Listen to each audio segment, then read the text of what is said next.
Chaque jour, nous consommons de l'électricité pour nous alimenter, nous déplacer, nous soigner, nous divertir. Apprendre à mieux consommer cette énergie indispensable, en privilégiant des sources économiques et bonnes pour la planète, c'est d'abord apprendre à mieux la comprendre. Les énergies renouvelables, qu'on appelle aussi énergie verte, qu'est-ce que c'est? On dit qu'une énergie est renouvelable si sa source est inépuisable ou si cette source se reconstitue plus vite qu'on ne la consomme. Aujourd'hui, on peut compter sur 5 sources primaires d'énergie renouvelable: le soleil, le vent, l'eau, les végétaux et le sous-sol. Le soleil fournit à la fois des rayons lumineux et de la chaleur. Avec la chaleur solaire, on peut par exemple chauffer des fluides pour des réseaux de chauffage. On peut aussi produire de la vapeur qui servira ensuite à la production d'électricité. Les rayons lumineux, eux, sont utilisés pour la production d'électricité grâce aux panneaux photovoltaïques. Le vent est utilisé pour mettre en mouvement des aérogénérateurs, les éoliennes sur terre ou en mer. La force motrice de l'eau et de la mer génère aussi de l'électricité grâce aux hydroliennes et aux centrales hydrauliques. Les végétaux, également appelés biomasse, fournissent eux de l'énergie par combustion directe. C'est le cas du bois par exemple, ou par combustion indirecte, comme dans le cas de la méthanisation. Enfin, dernière source d'énergie renouvelable, la chaleur de la Terre elle-même, la géothermie, qui peut être utilisée pour chauffer des bâtiments ou même produire de la vapeur d'eau qui génère de l'électricité.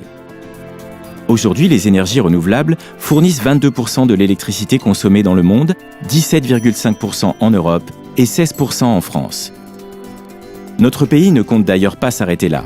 La programmation pluriannuelle de l'énergie établie par l'État en 2018 prévoit d'atteindre 32% d'énergie verte en 2030.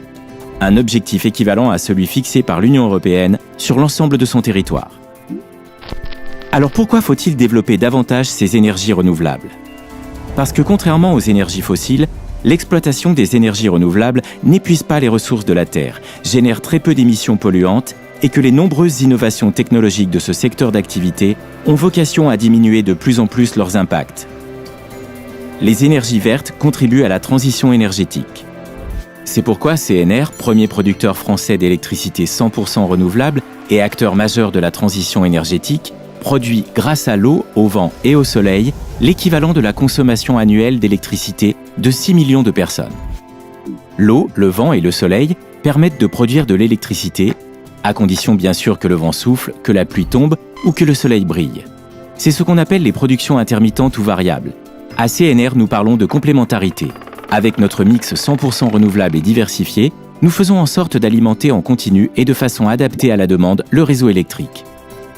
Pour cela, nous innovons sur toute la chaîne de valeur depuis l'optimisation de nos capacités de production et de leur rendement, jusqu'au pilotage intelligent de nos installations, en passant par le développement du stockage sous forme d'hydrogène ou dans des batteries. C'est ça, être une entreprise laboratoire des énergies du futur.